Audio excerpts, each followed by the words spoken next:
My name is Womack. I'm back again here today to talk about some serious issues that we have within our community. And the issues is the transition from prison system back to society. There seems to be a huge problem with being reintegrated back into society from the prison system as far as work, as far as living. But the big problem is employment. A lot of guys that get released from prison, they find it difficult to find employment, and if they find employment, they're usually underemployed. Which really, if you're underemployed, you basically living in poverty. Poverty is a big issue as well, because it doesn't help the situation to be able to get out of prison and be able to survive. The sad part about it is some of these guys, they feel that they live better in prison than on the streets. And that's sad. That's sad to even have to think like that. To make them think that, man, I was better off when I was in prison. That's bad to have society put that much pressure on an individual. That's what causes a high recidivism rate. That's the problem. That's the problem. We need to have better programs. We need to have better structure coming out of the prison system for inmates. There need to be more programs. There need to be more money spent. Actually, you probably save money with programs trying to help inmates to become better citizens and to get back in society than in prison. A lot of people, a lot of taxpayers don't realize how much it costs to incarcerate a person in prison. You spend more money on inmates, on incarcerating inmates, than you would sending them to college. That's bad. That's not good. That just seems like now that you're just making the prison system into a corporation, a profitable corporation to house people. That's basically, in my mind, that's human trafficking. That's how I look at it. That's what it is. You know what I'm saying? So if that's what they're trying to do, it needs to be known. It needs to be set out there. Everybody needs to know what goes on inside of prisons and how it operates and how it functions.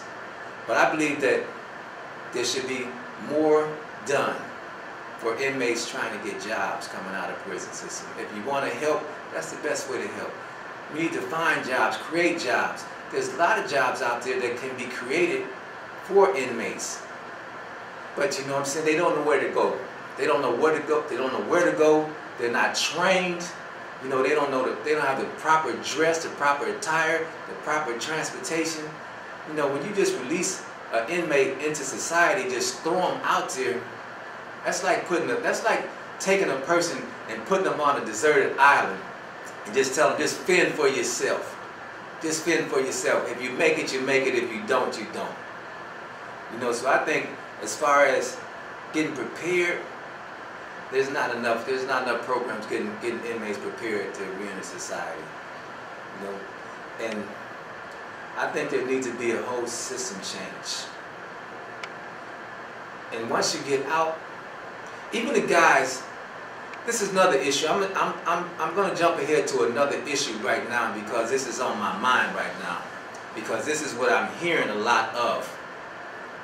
A lot of guys that are getting out of prison, and even if they find employment, they have nowhere to live.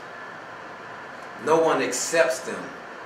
If you put that you're a felon on an application, you're denied. So you have nowhere to live. If you have a job and now you have nowhere to live, what do you do? What do? You got to take whatever you can take to be able to survive. So you can't live in the nice neighborhoods. And it's sad that you can probably live better in a nicer neighborhood and a more affordable rent than you can inside the hood. You have underdeveloped properties. You have unmaintenance properties that they charging a lot for. And all that deals with your self-esteem. How can you feel good about yourself if you try to work harder, you try to work extra hours, you might even try to get 2 jobs just to get ahead, and then you put in a position where you have to live uncomfortably. You have to live in surroundings that, you know, they have rats, they have roaches, you know, they're dirty. Some of them is filthy. You know what I'm saying? And it defeats the purpose. It makes you feel like that you're going backwards. You do a whole lot to do well, but there's no rewards. You know, there's no rewards. You get nothing out of trying hard. You know, there's no benefits for it. So it makes it easier for some people to just go back to doing what they were doing. You know, and eventually they're going to end up back into the penitentiary. They're going to end up back in jail. They're going to end up back costing the taxpayers more money than what they would have if they would have helped these individuals to reintegrate back into society and become successful. You know, I think those two topics are the biggest issues with people coming out of prison today. And they need to be addressed. They need to be addressed and need to be addressed immediately. And that's what I have to say today on this session. Thank you very much for listening to me. I hope this reaches someone. Right. That's it. Okay.